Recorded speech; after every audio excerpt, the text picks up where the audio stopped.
खुलुमबाय गिबियावनो आंनि चेनेलाव बयखौबो बरायबाय दा नोंथांमोनजों नैबे समाव आं मोजां मोनसे गोनांथार बाथ्रा सावरायनो नागिरदों थारैनो बे बाथ्राया जाहैगोन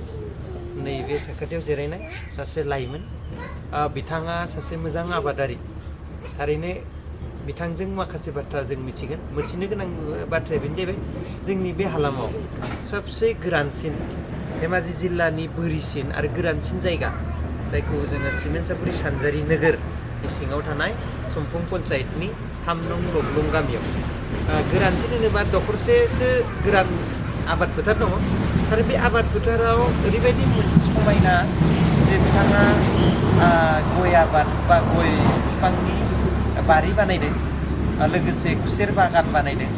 आरो बे खुसेर बागानजों उन्दै समावनो बिथाङा दिनै 10 बोसोरनि सिगांनिफ्रायनो बिथाङा बे आबादफोरखौ बा बे बारिफोरखौ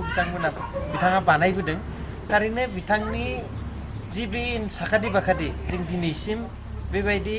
मोजां आबाद बा मोजां गय बिफांनि बारि नुवाखै थारैनो बेखायनो नोंथांमोननो नैबे समाव आं नैबे आंनि बिजोंनि गेजेरजों बे बाथ्राखौ फोरमायनो नागिरदों थारैनो गोबां मानसिया गय गायनो नागिरो गय फोथांनो हाया आरो बे आबाद जि गोरान फोथारखौ नुनानै माखासे साहस जाया गायोब्लाबो बे आबाद फोथारखौ फोथांना लाखिनो हागोन हाया बेफोर गोबां साननाय दं आरो दा बिथाङा बे साननायखौ गुस्लाय होनानै माने बेयाव जे आबाद मावजायो बे फोरमानखौ नैबे समाव नुदों आरो दा बिनिनो जों सावरायगोन बिनिखायनो बिथांजों आं गिबियाव बिथांखौ आंनि चेनेलाव बरायबाय आरो बिथांनि थंखौ जों लानोसै बिथांनि जे आबाद मावनाय जे बारि बानायनाय बे एसे आयदाफोरखौ हयथ' बिथांनिफ्राय जों मोनथिगोन आरो बिथाङा ओरैबायदि जे थाइसेबो खरसा गाराबासिनो गंसे एसेबां गिदिर बारि बानायनाय बेयो एसे सोमोनांथावबो दिनैनि दिनाव जोङो रां थाइसेबो गैयाबा जेबो खामानिखौनो आग बाराया आरो आग बारायनायखौ जों नुनो मोनाखै बा जोंबो साहस जायाखै रां गैयाबा बोरै आबाद बा बारि बानायनो दा बिथाङा रां गैयालासिनो थाइसेबो खरसा खालामाबासिनो एसे गिदिर बारि बोरै बानायखो बेखौबो नैबे समाव जों रायलायगोन गिबियावनो जों दा बिथांजों रायलायनो आगबारायनोसै नोंथांमोना आंनि नैबे बिजोङाव बे सावरायनायनि लोगोसे नोंथांमोनाबो बाहागो लाबाय था गासैबो खोथाखौ मिथिलांगोन गिबियाव बरायबाय खुलुमबाय आंनि नामा रातुल बर' पन्चायत जाबाय समखं आरो डिस्ट्रिक्टआ धेमाजि गामिया लग्लुं बर' ना नोंथांनि बैसोआ आंनि बैसोआ 27 जाबाय 27 ना उन्दै बैसो ओमफ्राय ओरैनो फरायनायाथ' इमान गैया 10आनो आरो ना मेट्रिक होआसै ओरैनो मा मिडियामाव फरायनायमोन आं बर' बर' एसपिआव फरायदोंमोन ना होमबा न'खराव साबेसे न'खराव आदा दं बाजै आइ आफा ओमफ्राय फंबाय सासे आं ओमफ्राय दा जे नोंथाङा बा नों फंबाया ओरैनो दा गय आबादखौ मावग्रोनाय ना दा खुसेरबो गिबियावनो आं गय गायदोंमोन आरो ना गया ओमफ्राय दा बे गयखौ बेसे बोसोरनिफ्राय नोङो गायजेननाय आं जेब्ला मेट्रिक होआसै आरो ना मेट्रिक फेलथ' नङा होआसै आरो ना बेलेगाव खामानि थांदोंमोन अरुणाचलाव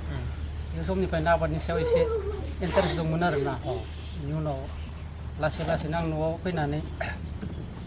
गयखौ जावायग्रोबाय जावायनानै बिदिनो फार्स्टआव प्राय आं 200 दालायसोल' गायनो टारगेटमोन आरो ना बेनि उनाव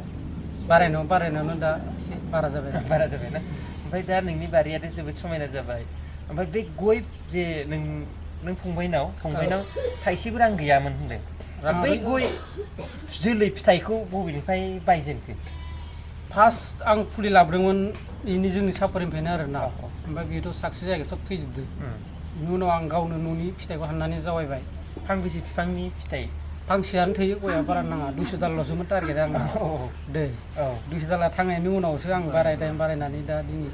800-900 जाबाय आरो 900 जाबाय ना गाज्रिसो बिफां ओमफ्राय बे 200 दाजि फिथाइनिफ्राय फुलिखौ प्राय 80सोल' गायनो आरो आं अनलि फार्स्ट जेबोथ' रोंखायामोन आं नलेज गैया गयनि बिखय माबोरै गायो माबोरै थायो ओमफ्राय बे 80 फुलिखौ 80 फुलि गायग्रा दं आरो ना ओमफ्राय दा बियो साक्सेस जाखाबाय 200 दालाव आंना 120सोल' रज'दों 120सोल' बेनिफ्राय 80सोआ गायजादों ओमफ्राय इयाव दा फ्राय थायनाया 70सो दं आरो दा थायनाया ना बेनि उनाव आं नेक्स्ट गावनो एसे स्टेप लांनो रोङै दिनै बिसिम जाबाय आरो ओमफ्राय बे एसेबां गिदिर बारि बानायनायाव बेसेबां खरसा जानाय खरसायाथ' बिदि डाइरेक्ट थाङा आरोना आं जि मावनानै मोनो बेखिनियाव बारियाव बाहायनाय जायो ओरैनो नोङो बे बारिखौ बानायनायाव गुबैयै हारसिं बानायनाय ना सोरबा लोगो दिगि हाजिराथ' लानाय जायाखै न'नि मानसिफोरा एसे मावफायो ओमफ्राय आं गावनो मेनलि थायो आरो दा बे गाव हारसिंनो बांसिन नाजाखायो आरो ना बारि सिङाव गावनो हेड आरोना ओमफ्राय उनाव थाफायो आरो साफा जानो न'निफ्राय दा जिखुनु फंबायाथ' जि गावनि बांसिन नाजानायनि गेजेरजों बे बारिया ओंखारबाय दा बे एसेबां गिदिर बारि आरो बे ओनसोलाथ' जिहेथु बालाबारि नङा होमबा दा बे बिफांखौ बोरैहाय बेबायदि मोजां आरो दा खोमथा जिहेथु हाखौ जे सिगांनि हाखौ नायनानै जिहेथु बे गयनि बिफाङा बा बे गयनि सेहेरा बिदि जाथावना नङामोन ओरैनो बे बारिखौ बानायनायाव बेयाव हा गोथां गोबां हा सा होनानै मोजां बानायो फंबाया माबायदि बानायखो बेखौ आंथ' गिबियाव गोबोरखिनो होनाय जादों आरोना ओमफ्राय बिदिथ' जेबो होआखै ओमफ्राय मेनलि आबदाला माबा आरोना मेनटेन खालामनाया हाग्राखौ साफा खालामबाय थानांगौ बोसोराव खननै खनथाम होमबाना गया एसे मोजां जायो आरो साबस्राङो ओमफ्राय दाथ' बेलेगनि बारिफ्राव बेबायदि गयाव सुनै फोननाय मानाय नुवाखै आं जिगाब नोंनि गुदि जिगाब खोबना होनाय सुनै फोनबा एक्सुवेलि सान्दुंनिफ्राय खामनायाबो एसे होबथायो आरो एम्फौ माबाया मोस्रोमफोराबो गोजौआव दावखोनाया खम जायो आरोना होमबाना फिथाइयाव एसे मोजां जायो बायदि आरो बे सुनै फोननायनि मेन उद्देश्यआ सान्दुङाबो सेभ जायोना सेभ जायो खामा माबा जालाङो माने माने सान्दुङा जेब्ला गया नाङोना अब्ला बे गया सेवख्लायनाय बायदि जायो बयनिबो ओरै साइड मोनसे अबेबा सेवख्लायलांनाया बे सान्दुंनि खामनायजों जायो आरो ओमफ्राय दा सुनैखौ फुननाय लोगो सेभ जायो बिदिबा खामला आरोना बे ओमफ्राय आरो मोस्रोमा गोजौआव दावखोलाङिनि मोस्रोमा दावखोलांबा माबाफोर बिबारफ्राव एसे माबा खामहैयो बिफाङा मा होनो बुगानाय जायो बै बिजौआव बोरैबा बुगा जानाया ओमफ्राय बेनोथ' सेवलाङो थैलाङो ना होमबा बे मोनसे गय गायनायनि ओमफ्राय जे बे इभान बालाबारियाव जों गोबाङा गय गायनायनि थाखाय साहस जाया दा नों साहस जाबाय गायबाय मोजां जाबाय नङा होमबा दा साखाथियाव आरो मा आबाद गायबावदों थालिर गायनाय नुदों थालिर गायदों आं मालभग थालिर ओमफ्राय ओरै साइडआव खुसेर दं ओमफ्राय बोरमा दं मानै माथाम बोरमाबो दं बिदिनो आरो दा नारेंबो गायदोंमोन फ्राय बुरजायैनो गायदोंमोन आं 200 दालसो गायदोंमोन दा नारेंआ जादोंबो थायदों फानदोंबोमोन ओमफ्राय बारा माबा जाहैया माने प्रफिट जायो नारेंआव प्रफिट गैयाना नेक्स्ट आं मा होनो बेखौ आनारस गायनो सानदों 4,000 फुलि अर्डार होना दोनदों दा होमबाथ' गोबां मोनो प्लान पलिसि लाबाय आरो ना दं बर्थमान एसे बे बैसोआव जा नों दासिम ओरैनो बेसेबां बोसोरनि सिगां बे प्रजेक्टफोरखौ लाबोनाय गय गायनाय आं ओरैनोथ' 15 मावदों खोमा खेथियाव नों बैसोआ 15 ना 15 सन होमबानो 10 बोसोर आगान होबाय आरो होमबासो बे समाव दा 27 बा नोंनि बैसोआ हमना ला 17 बोसोर बैसोआवनो आरो दा गयाथ' बिबार बारबाय एबार बारबायना भबिष्यत माने माला फिथाइया आबुं थायगोन बिनि देग्लाय थायाबाबोथ' खालमासि थागोन आरो ना खालमासि ओमफ्राय 900सो फुलिया बिफां एबार फिथाइ थायसिगोन होमबा नायदो 900सो फुलि बिफाङा फिथाइ थायनायनि उनाव बिथाङा सानफ्रामबो बोसोराव गयनि रांखौ मोनबाय थासिगोन बे मोनसे नोंथांनि मा जागोन बिफां गायनायनि फिथाइ मुलाम्फा जागोन आरो दा बेखिनियाव जों सोंनो लुगैदों गय गायदों नोङो थालिरबो दा बागान खालामदों थालिरा बेसेसो फुलि दं थालिरा 200सो दं 200सो फुलि बेखौ बागान बानायदों ना बे थालिर गायनायनि उद्देश्य बेलेग बागानानोमोन ओरैनोथ' गया थाखाबायानोसै थालिराव मोननाया माने मा होनो मैखुन फाननानै आं 20 करि मोनखांबायानो अलरेडि फांसे बिफांनिफ्राय 20 खरि ओमफ्राय दा फिथाइयाव आं फांसे बिफांनि मैखुन मोनसेनिफ्राय 20 होमबाना 200आव बेसे जायो फ्राय 2000 मोनबाय आरो ना मेनटेनेन्स ओमफ्राय दा थालिर फिथाइयाव आङो बाजियाथ' मोनखायो ओरैनो कमफ्राम माने बिदां लास्ट दाम आरो ना दाम लास्ट गोजान मोनगोन आरो ना होमबा बेयावबो हिसाब खालामदो इयावबो मोनगोन आरो ना इदिनो नोङो बिराद अंखजों गायदों आरो मैखुना 20 खरि मोनबाय फांसेयाव अलरेडि फानखांजोब्बाय थालिराव दा थाइसे थालिराव आं बेपारिया थाइसे खरि होदो आरो ना माने थाइसे फिथाइयाव बिदाङाव थाइसे खरि होमबाथ' मेक्सिमाम थालिरावनो माबा मा होनो 60था थायो 60था बा 60 थाखा रां 60 गोथाङाव थाइसेयाव थाइसे बेबायदि बन्दबस्थ आरो होमबाथ' नों गोबां मोजां आबादनि लाइन थालिरावनो बिगासेयाव 30 मोनाबाबो 20 खमफ्रामखा 20,000 होमबा नायदो होमबा बेबायदि नों आग बारायबोदों आरो नैबेयाव मोनसे जोबोद माने जोंनि थाखाय गुरुत्व खोथा दङ मानो होनबा स्टेप मानसिया मावनायनि गेजेरजों माने बेनिफ्राय बेयाव एंगेज खालामलांनो हायो आरो ना दा नोङो दा आरो मोनसे खोथा थालिर गायनायनि बेबायदि मोननै नों फिथाइ रां खामायनो हायो 20 आरो बिथिं 60 मोनोबा 80 मोनगासिनो आरो फांसे बिफाङाव ना बेखौ 200 फैसा माबायाव थालिराव बेसे जाहैगोन गोबां रां 32,000 नङा होमबा 32,000 फैसा ओमफ्राय दा नोङो मा होनो खुसेरबो गायदों खुसेर बिगा बेसे खुसेरा ओरैनो बिगाथामसो दं बिगाथामसो बे खुसेर गायनाया बेसे बोसोरनिफ्राय बे खुसेरखौ गायगोन आं खुसेर दिनै बोसोरब्रै जाबाय बे गयनिफ्राय लानानै थालिरनिफ्राय लानानै खुसेर ओमफ्राय खुसेरनि इनकामा खुसेराथ' बिदि बिगायाव मेक्सिमाम मा होनो बेखौ 40,000सो थायो आरो ना 40,000सो लाब थायो ओमफ्राय बे खुसेर गायनायाव हाजिरा लाखोना ना नोंनो हाजिराथ' गैया आं गाव हारसिंनो मावनाय जायो बे खुसेर फेरेदना गुरबो बानायो गुर बानायोना ओमफ्राय खुसेरखौ डाइरेक्ट गथायै फाना ना गथायैबो फानो आङो गथायै फानो ओमफ्राय इयाव गथायै फानबा माबायदि लाब जायो बोरैहाय फानो गथायाव आं केजि 10 थाखा बा 9 थाखायाव फाननाय जायो आरो ना 9 बा 10 केजियाव आरो ना फांसे बिफाङाव प्राय 1.5 केजिया खमफ्राम जाखायो फांसे बिफाङाव 1.5 केजि होमबा 10 थाखाबा बेसे जायो माने 15 बिदिनो जायो फांसे दंफाङाव 15 थाखा खरि मोनो आं थांनाय बोसोर प्राय 14 कुइन्टेलसो फाननाय जादों 14 कुइन्टेल होमबा कुइन्टेलाव 1,000 खरि 14,000 बेयाव फैबाय ओमफ्राय गुरबो बेनिफ्रायनो बरन ओमफ्राय थांनाय बोसोर ओरैनो मेक्सिमाम माने गुर फाननानै बेसेसो मोननाय थांनाय बोसोर आंना एसे खममोन गुरा मेक्सिमाम 80सो मोननाय जादों थांनाय बोसोर 80,000 गुराव बेनिफ्राय इथिं माबा फाननानै 13,000 बिजौ फाननानै मोन्दोंमोन आं एसे बिजौ फाननानै माने 1 लाखसो रां बिदिनो फैदों आरो ओमफ्राय खै बिगायो खुसेराव ओरैनो दा बिगाथाम दं ओमफ्राय सिगां खै बिगा 2 बिगानि खाथियावमोन 2 बिगा माने 2 बिगायाव 1 लाख रां मोनदोंबा देग्लायथ' बांसिन मोनगोन देग्लाय बिदिनो बांसिन मोनगोन 1.5 लाखसो 1.5 लाखसो बेयो 3 बिगानि आबाद आरोना होमबा नायदो बेखौ खुसेर आबाद खालामोबा बिराद हाजिरा नांगौ जायो नामा मानसि नांगौ जायो नामा हाजिरा नों गावनो हायोबा बारा नाङा आरोना ओमफ्राय जुदि नों गाव बारा मावाबाथ' एसे नांगोन आरो दा बेयाव फोरमान मोनदों सासे आबादारिया बारियावनो थाबाय थानांगोन आरो ना बिदिनो खालि मोनसेल' खेथिजों जाया आरो ओमफ्राय स्टेप मावनांगोन होमबाना नों फैसाया मेनटेनेन्स जाहैबाय थागोन आरो बेनिफ्राय माने नोंनि माबाखौ प्रजेक्टखौ फेदेरलांबाय थानो हागोन आरो ओरैनो भबिसत मा सानबावदों भबिसत थालिरखौ बारायनो सानदों आं थालिरखौ ओमफ्राय आनारसथ' गायगोनानो देग्लायनो गायगोनानो ओमफ्राय दा बेफोर बुस्थुफोरखौ गिबि गय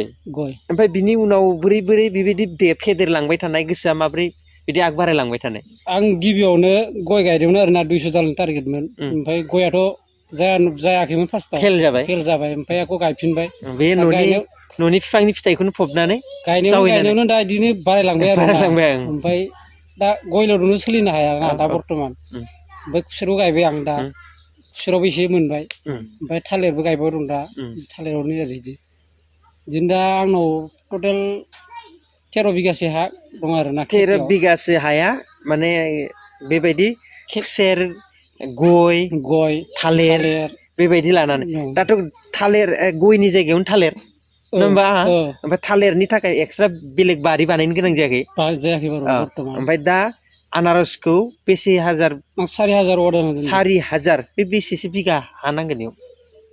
बिगाथ' ओरैनो इदि डाइरेक्टलि गाया आं गय सिङाव गायनाय जागोन गय सिङावनो अ बे हायावनो बे हायावनो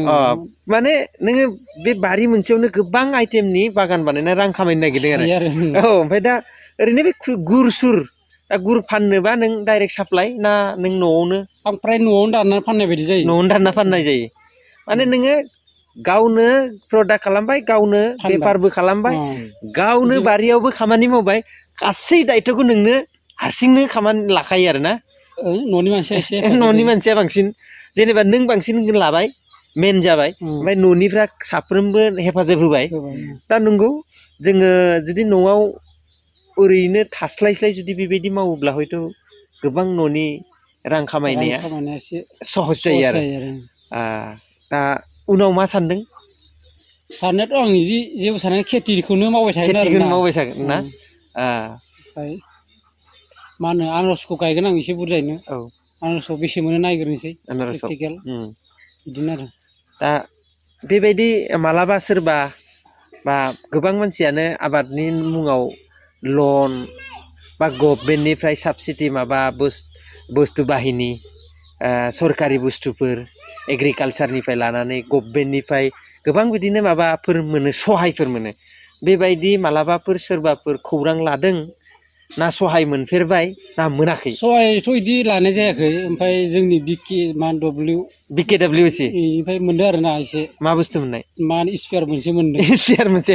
बेनो आरो आंना बेनो गैया सरकारनि जेबो गैया थिगानो दा सासे मोजां माने गावनो नाजानाय थाइसेबो रां खरसा खालामाबासिनो जि राङा खरसा खालामदोंमोन 200 बै गय फुलि बायनानै जि नों गायजेनदोंमोन बेथ' थैजोबदों बेयावथ' रां लकसान जादों राङाथ' जादों फ्राय बाराथ' लानाय जायाखैमोन 30 थाखासो लादोंमोन खोमा फांसेयाव थेवबो 6000 फैसा बिदिनो थांदों 6000 फैसा थांदों आरो बे फैसाया मानिफ्राय ओंखारदोंमोन नोंना फैसायाथ' ओरैनो गावनो मावो आं नों ओरैनोथ' कर्म मावखायोना बेफोरनिफ्रायनो दाउ अमाबो दं बोरमा दं बिदिनो दा बेखौ जोबोद गोजोनथाव मोनसे सावरायनाय गोजोननाय मोनदों जोंनि हालामाव गोबां लाइमोनफ्रा गोरान आबाद मावो नाथाय बिथाङा न'आव बारियाव पार्मानेन्टलि गय गायनाय थालिरा ओरै टेम्परारि खनसे सिजोन ना होमबा थालिरा खेबसे गायबा फ्राय बोसोरथामा थायो खोमा बोसोरथाम माने बिनि फुलिया ना होमबा जिखुनु बे माने रानिं रां खामायनाय आरो ना थालिरफ्रा रानिं नोङो खरसा ओंखारबाय मेनटेनेन्सनि थाखाय खरसा ओंखारबाय थागोन सोलिनो थाखाय खुसेरा बोसोरारि ना बोसोराव खनसे ओमफ्राय आरो गोदान फुलि गायफिननांगौ जायो नामा खुसेरा खेबसे गायबा बोसोरब्रै थायो बोसोरब्रैया थायो ओमफ्राय बिनि उनाव एवखुजोबनानै गोदान गायो आरो दा बेखायनो थारैनो आबादनि खेथ्रआव माने पार्मानेन्ट मोजां आबाद जुदि गोसो होनानै मावोबा नैबे एसे बांसिन रिक्स माने रां मोनखागोन होननानै फोथायनो लानो हायो आरोना बेफोराव नों गावनि मावनो सायाव सोनारगोन आरो गाव बेसे मावनो हायो रोङो आरो बेयाव माने गोबांखौ जों नुयो मैगं खेथिफ्रा मालाबा मोनो मालाबा मोना मैगंल'दों सोलिनो हाया दा मैगं आबाद मावनायफोरखौ गोबां बाला लुकसान जानायखौ नुबाय थादों दा नोंनियाथ' रेगुलार जायोना मोनसेल' खेथि मावनानै सोलिनो हाया आरोना सबफाले मोनदांबाय नोंथाङाथ' सबफाले मावनो गोरों जानांगोन दा बोरमा फिसिनांगोन अमा फिसिनांगोन माने सबफाले एसे होमबासो एसे माबा जाहैयो आरोना माने रां रुफाया माने मा होनगोन स्ट्रं जागोन आरो उसुबिदाया बारा फैया दा नंगौ बे रातुल बर' फंबाया बे उन्दै समावनो बियो फार्स्ट गावनो नाजादोंमोन बिनि उनाव बिनि गार्जेननिफ्राय लानानै बिदा फंबाय बिबाजै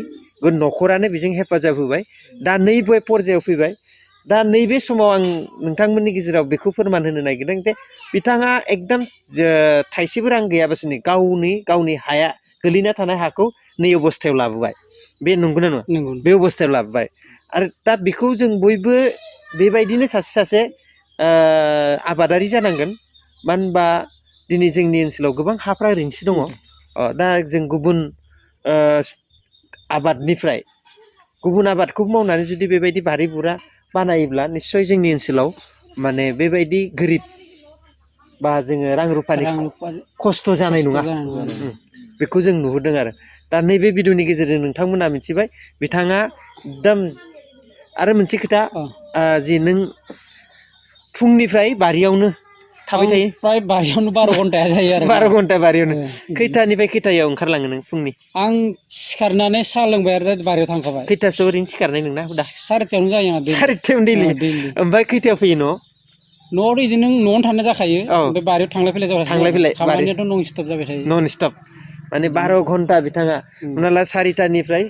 नोङो प्राय 4टासिममोन आरो ओमफ्राय साया मा साहाखौ लोङो बांसिन साहा लाल साहाखौनो लोङो बांसिन ओमफ्राय गावनि बानायनाय गुर गुरों सिनि जायो जाया सिनिथ' प्राय जायाना आं सिनि फ्राय जाया थालिर जायो न'नि थालिरखौ जाबाय थायो औ बेनो आरो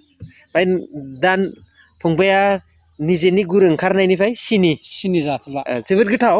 नंगौ बेयाव आं मोनसे प्रम'सन माने देहानि थाखाय दै मोजां बुस्थुखौ आं जानो थिनगोन बे फंबायनि जि गुर आंबो थांनाय नैबे देग्लायनिफ्राय बे फंबायनि गुरखौ जानानै नायदों